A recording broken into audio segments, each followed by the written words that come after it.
আলহামদুলিল্লাহ আল্লাহর রহমতে বর্তমানে ওনার ক্যান্সার মার্কার টেস্টগুলো সম্পূর্ণরূপে নেগেটিভ। মানে ওনার শরীরে বর্তমানে কোনো প্রকার ক্যান্সার নাই এবং উনি ব্লাডও আলহামদুলিল্লাহ আগের থেকে অনেক ভালো আছে।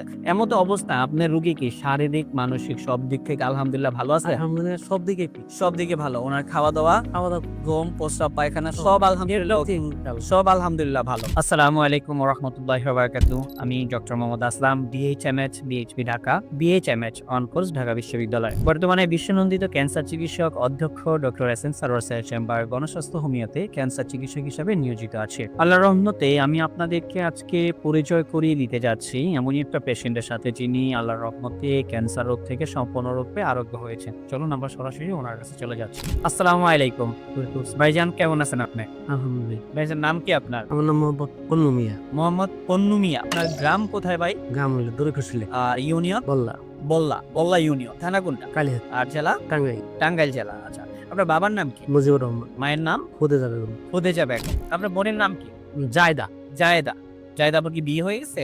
বিয়ে হয়েছে। আপনার স্বামীর নাম জানেন? স্বামীর নাম খসরু মিয়া। খসরু মিয়া। আপনাদের এলাকাতেই বিয়ে হয়েছে না? আমার ফুফাতো ভাইয়ের সাথে বিয়ে হয়েছে। ফুফাতো ভাইয়ের সাথে। তার মানে আপনাদের খোঁজ করলেই ওনাকেও পাওয়া যাবে। সমস্যা নাই পাশাপাশি। আচ্ছা। ওনার কি সমস্যা ছিল ভাই সর্বপ্রথম? সমস্যা ওনার হইলো হঠাৎ করে পেটে ব্যথা হয় এবং কি পেশাবের সাথে ব্লাড আসে। প্লাস প্রস্রাবের সাথে ব্লাড। ব্লাড আসে, তখন আমরা সদর হাসপাতালে নিয়ে যাই। ওইখান থেকে তারা পরীক্ষা করে বলে যে এনার এই কিডনিতে টিমার আছে। তো আমরা তখন উন্নত চিকিৎসার জন্য আমরা মির্জাপুর কুমেদানি হাসপাতালে নিয়ে আসি। কুমুদিনী হসপিটালে। হ্যাঁ, মির্জাপুর কুমেদানি হাসপাতালে নিয়ে আসার পরে ওনারা পরীক্ষা নিরীক্ষা করে বললো যে টিমারে ওটা অপারেশন করতে গেলে একটা কিডনি ওনার ফেলে দিতে হবে। তখন আমরা অপারেশন করাইলাম আর কি। অপারেশন করানোর পরে তারপরে ওটারে বায়োপসি করবার নিকে দিল, যে এটার মধ্যে দেখা যায় যে ভাইরাস আছে কিনা বা ক্যান্সারের যে জীবাণু আছে কিনা। তো ঢাকাতে পাঠাইলো। ওখান থেকে ওইটা রিপোর্ট গেল যে ওনার ক্যান্সার আছে। পরে ওই বললো যে আমাদের এখানে এটার চিকিৎসা মানে এটার ধাপটা ছিল ফুর করে কয়, মানে এবার লাস্ট টেস্ট ছিল। লাস্ট টেস্ট বললো যে আমাদের এখানে এটার চিকিৎসা হবে না, আপনারা ওই এই মহাখালীতে যাও। মহাখালী ক্যান্সার হাসপাতালে। পরে আমরা ওনারে নিয়ে আসলাম, আমার বোনের মহাখালী হাসপাতালে নিয়ে আসলাম। মানে অপারেশনের পরবর্তী অপারেশনের পরবর্তীতে মহাকালী নিন। পরে ওখান থেকে ওনারা মেডিসিন লিখলো। তা আমি বললাম যে মেডিসিন লিখতেছেন, মাইসের না থেরাপি দেয়, এরকম শুনি যে ক্যান্সারের রোগীকে থেরাপি দেয়। তা আমাদের থেরাপি দিবেন না? বললো যে না, থেরাপি চলবো না, এটা যে ব্যয়বহুল থেরাপি এটা আপনারা দিতে পারবেন না। কিরকম ভাই বল যে একটা থেরাপিতে 2 লক্ষ 2.5 লক্ষ টাকা খরচ করবো, কমপক্ষে 20টা দিতে হইব। তখন আমরা তো বললাম যে না, এই ব্যয়বহুল চিকিৎসা তো আমরা দিতে পারবো। তারপরে থেকে মেডিসিন লেখা দেয়, মেডিসিন আমরা স্টার্ট করি।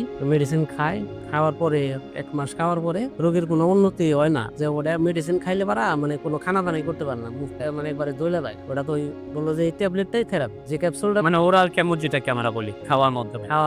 এটা তো ওটা খাইলে ওরা পানিটাও খাইতে পারে। রোগীর হালাত খুব খারাপ। এর মধ্যে আপনাদের এই গণস্বাস্থ্য হোমিওর একটা ভিডিও আপনি পাইছেন আর কি। আচ্ছা। পাওয়ার পরে আমি যোগাযোগ করি, পরে এখানে আসি। তো আল্লাহর রহমতে আপনি এই যে চিকিৎসা করলেন, আমরা কত মাস পরে আপনাকে পরীক্ষা দিয়েছিলাম? 4 মাস করে। 4 মাস পরে আমরা আপনাকে পরীক্ষা দিয়েছিলাম।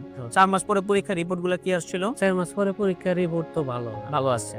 এটা ছাড়া আমরা এই এই ক্যান্সারটাকে আরো কঠিনভাবে আইডেন্টিফাই যে আদৌ অন্য কোথাও কি আছে কিনা সেটা দেখার জন্য আমরা ক্যান্সারের যে মার্কারগুলো আছে সেই মার্কার টেস্টগুলো আমরা এখানে করেছিলাম। আলহামদুলিল্লাহ আল্লাহর রহমতে বর্তমানে ওনার ক্যান্সার মার্কার টেস্টগুলো সম্পূর্ণরূপে নেগেটিভ। মানে ওনার শরীরে বর্তমানে কোনো প্রকার ক্যান্সার নাই এবং উনি ব্লাডও আলহামদুলিল্লাহ আগের থেকে অনেক ভালো আছে। এমতো অবস্থায় আপনার রোগী কি শারীরিক, মানসিক সব দিক থেকে আলহামদুলিল্লাহ ভালো আছে? আলহামদুলিল্লাহ সব দিকে ঠিক। সব দিকে ভালো। ওনার খাওয়া-দাওয়া, ঘুম, প্রস্রাব, পায়খানা সব আলহামদুলিল্লাহ সব আলহামদুলিল্লাহ ভালো। আচ্ছা, আপনি যে আমাদের এখান থেকে চিকিৎসা করে আল্লাহর রহমতে ভালো হয়েছেন, এই বিষয়ে জাতির কাছে কি বলতে চান? যদি কিছু বলেন। জাতির কাছে বলতে চাই, এলোপ্যাথি চিকিৎসা করে যে ব্যয়বহুল, তারপরেও নিশ্চিত মৃত্যু আমাদের ওইখানে আরো ঘটছে। যার কারণে আমার বোন, আমি মৃত্যু যাই নাই, যে বোন বাদী মারাই যাব, একটা ট্রিটমেন্ট আমি দেয়া দেখি। মানে লাস্ট কি হয় কি আল্লাহ কি করে? এত হায়াত না থাকলে তো পৃথিবীর কেউ বাঁচাইতে পারবো না। কেউ বাঁচাইতে পারবো? না পারবো না। যার কারণে আমি এখানে আসি, গণস্বাস্থ্য হোমিওতে আসি। ওষুধ খাওয়ার পরে আল্লাহর রহমতে বর্তমানে খুবই ভালো রেজাল্ট, খুবই ভালো। আমরা সারা বাংলাদেশের মানুষকে বলবো, যাদের এই সমস্যা আছে তারা এই গণস্বাস্থ্য হোমিওতে যোগাযোগ করবেন এবং এখান থেকে মেডিসিন নেন। যেভাবে তারা বলে, এখানে যেভাবে তারা লেখা দেয়, ওইভাবে নিয়মিত যদি আপনি খাইতে পারেন, ইনশাল্লাহ, যেহেতু আমার বোনের চিকিৎসা হয়েছে, ভালো হয়েছে, আপনাদেরও আল্লাহ ভালো করুন।